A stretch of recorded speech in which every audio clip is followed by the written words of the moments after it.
3-8, 3-8. I don't even know whether to laugh or cry. While we're sinking here in the DMV, and I'm going to tell you exactly why that's a lie. If you thought this season couldn't hurt any more, you're about to find out it absolutely can. Stick around till the end, because we're going to talk about things nitrogen monoxide 1Ls is saying about this team. News 1. Jaden Daniels wants to return. Jaden Daniels spoke this week. Our franchise quarterback, the guy who led us to the NFC Championship game last season, the same guy who dislocated his left elbow in one of the most brutal injuries we've seen in years, finally spoke up.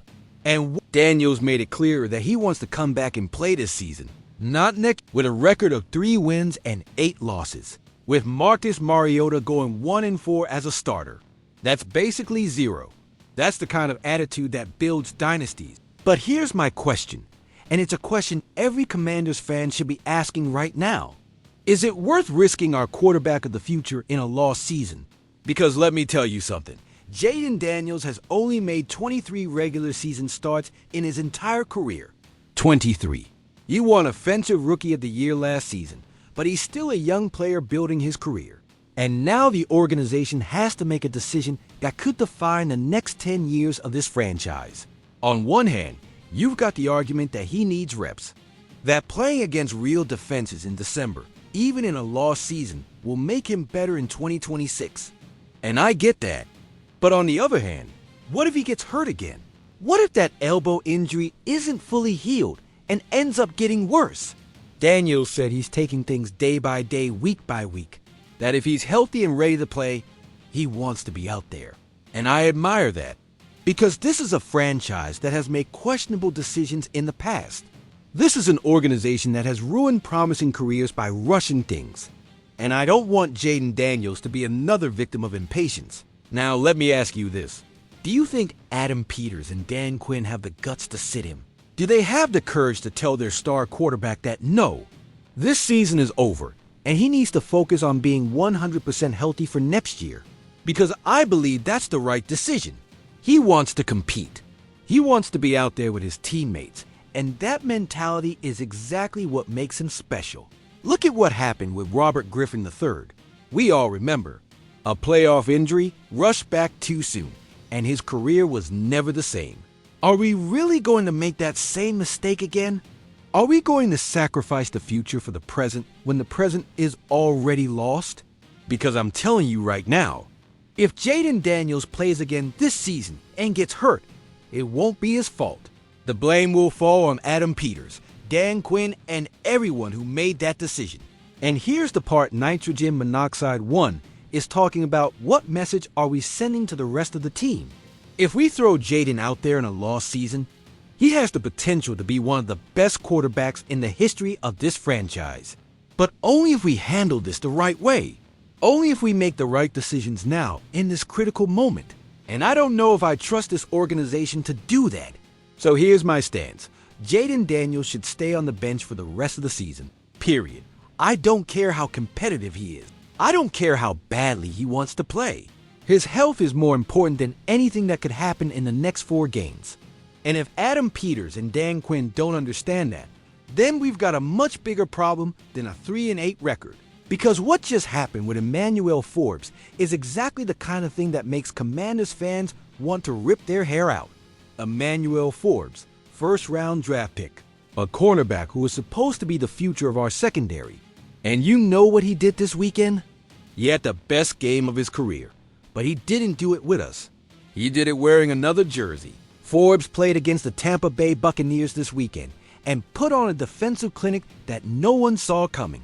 Next-gen stats confirm that no defender in the NFL had done what Forbes did since 2022.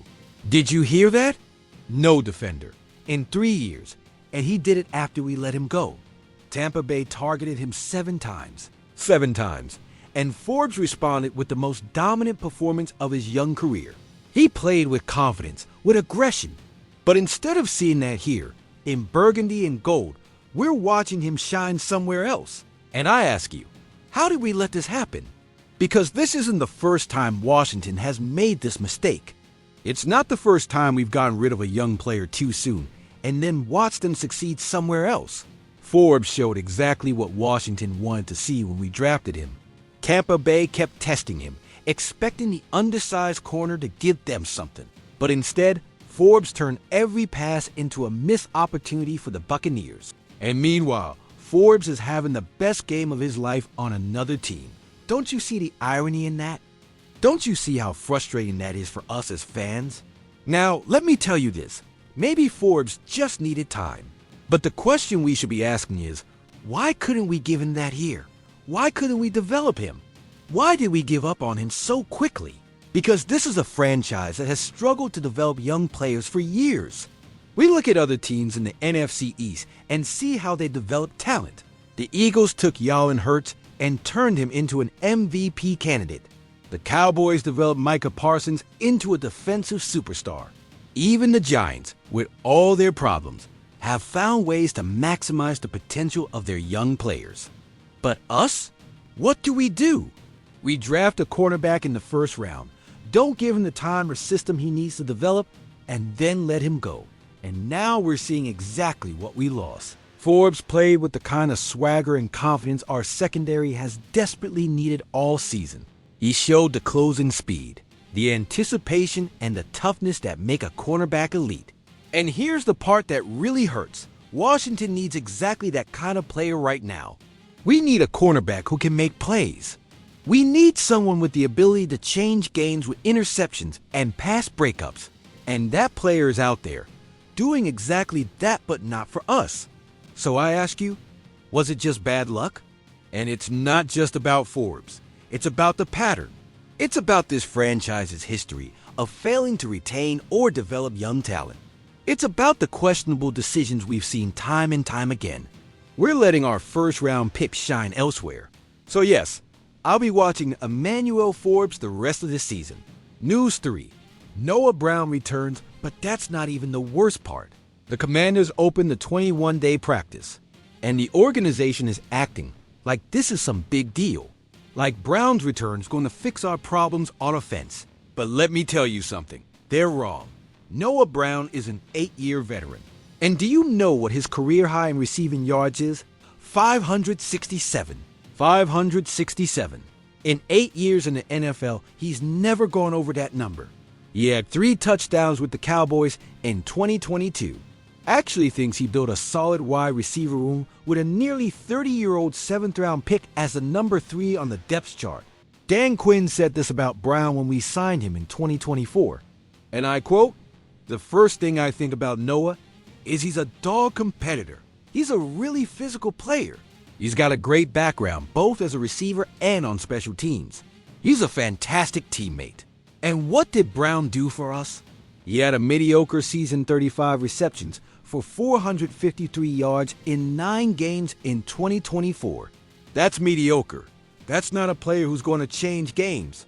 That's not someone who's going to take this offense to the next level. And here's my real issue with all of this. Why are we depending on players like Noah Brown? Why is our receiver depth so weak that the return of a mediocre veteran is considered big news? Because that says a lot more about the state of this franchise than anything else. They have real depth at wide receiver. They have players who can step in and produce when starters go down. But us? What do we have? We have Noah Brown, a player who's never been more than a number 3 or 4 receiver on any team he's been on.